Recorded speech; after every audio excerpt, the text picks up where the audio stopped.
greetings to the people of the territory. Good day to the testifiers. My first set of questions has to do with this chart, the increasing of fees. I am a senator that likes to run on data, and the fact that you're asking me to increase fees when we don't know what type of impact any type of fee collection has had. We don't know how many fees have been collected. We don't know specifically in what areas we see an increase of fees. We just don't know anything other than the fact that somebody is saying we should just increase the fees. That doesn't work for somebody like me that needs data to make decisions. And the fact that there's nobody here to even tell me, hey, what is the justification for moving from $75 to $100? What is the justification from moving from $100 to $200? Did we see an increase of more people doing this particular traffic violation and we need to increase these fees? Or are we just saying, hey, let's just do it across the board because we feel like it? And all of a sudden, I can't make those type of decisions without information. And the same way we're telling people that they need to be able to be mindful and follow the laws, and the executive branch has to execute the laws and make sure these fines are imposed, we as legislators also have to make cognizant decisions based on information. And I am going to be honest, I have zero information because there's no one here to tell us anything.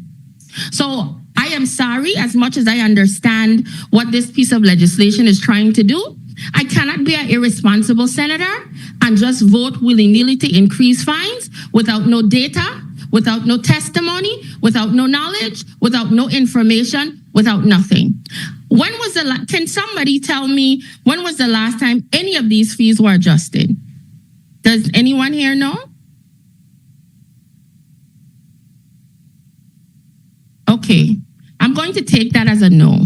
So basically, we don't know if any of these fines might have been adjusted last term or the term before. We don't know.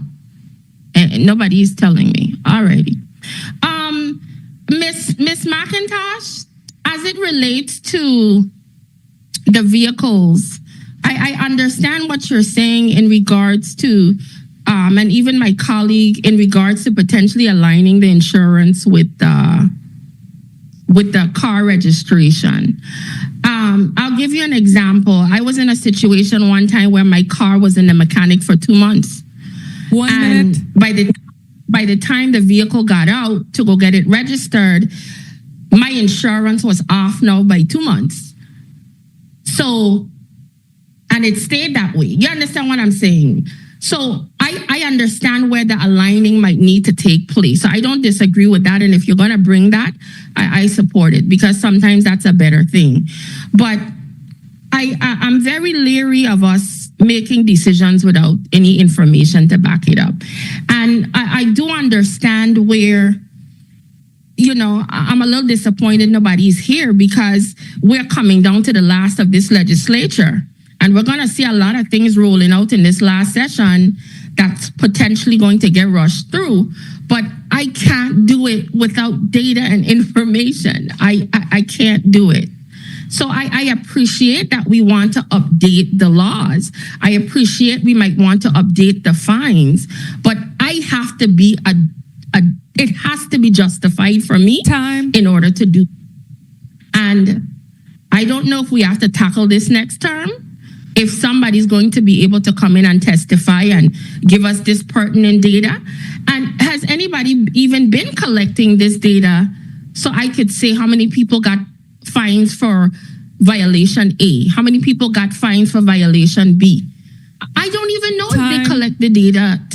They have a system that could just print that out for us at will. I can't make decisions off of air. So thank you very much, Mr. Chairman. I appreciate the time. Thank you, Senator Francis Heiliger. And I understand I do understand what you're saying in regards to us potentially increasing fines, but I actually went into the system and I do see where there were some that are $30, $40, but the majority of them are in the hundreds. So I understand we need to pinpoint and change certain things, but I can't willy-nilly make a decision across the board without that information. And we like to speak about inflation. We live in the Caribbean in the middle of the ocean. And there's a lot of things that we like to compare to the US when it's convenient for us. But at times we have to have areas where we keep things at a minimal cost to justify the high cost of living here in the territory. So when it's convenient for us, we want to match ourselves to the US to increase costs. But when things are so much higher here in the US, we can't do anything about it. So the things that we could actually make decisions on based on information and data, I would rather do that as opposed to just matching us up to the US because inflation is high. Thank you very much, Mr. Chair. Good. And let's not... Good afternoon once again to my colleagues. Good afternoon to the people of the territory. Good afternoon to the testifiers, staff. In regards to the lottery bill, I remember the last time we heard this piece of legislation, the biggest issues and concerns we had at the time in discussing it had to do with, I remember, enforcement. And I know you said the individual that deals with that is not here, but one of the biggest things we were dealing with was having adequate individuals available to even enforce some of these laws that we were attempting to change. We spoke about at that time how we have all of these issues where people were selling tickets and selling different types of game and numbers, but in order to help curtail it, the enforcement was the biggest issue. Has that gotten cleaned up? Have you been able to hire more individuals? And one of the things I recall suggesting at that time, did you look at one of the suggestions I gave?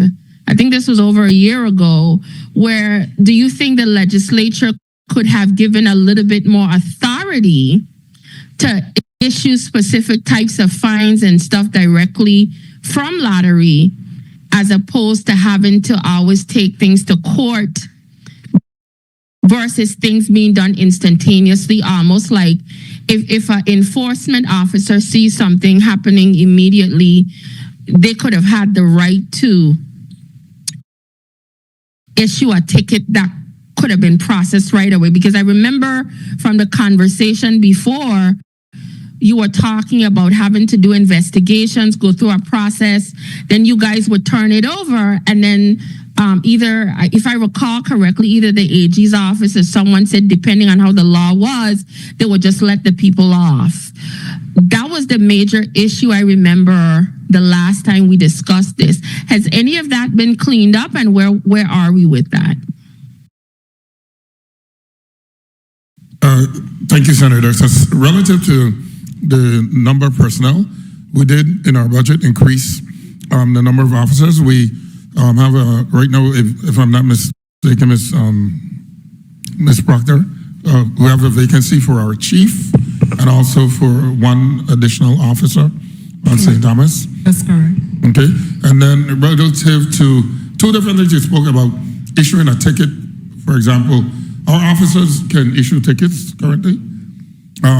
But on the greater side, relative to surveillance and initiatives, in order to make an effective arrest or prosecution, you have to go through that process in order for us to then work in tandem with the Attorney General's office for prosecution. And like I think that Richard spoke to the last time, we have to work collectively with all law enforcement because there are different components of different laws that can be impacted. So again, the question I want to know, in comparison to last year, how many enforcement officers you had then versus how much you have now? Because you said they were in.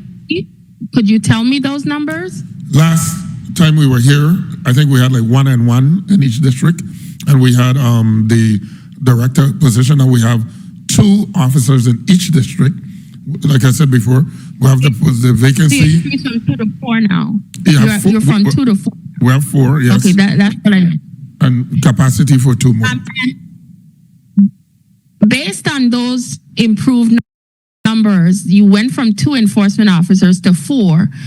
Do you see a stark difference in them having double the amount of personnel to go out and help to enforce these laws? Do you see the improvement in that, and have tracking that in a way to tell us, have you seen it reduced by say 20%, 30% based on having double amount of officers now? I can't answer that.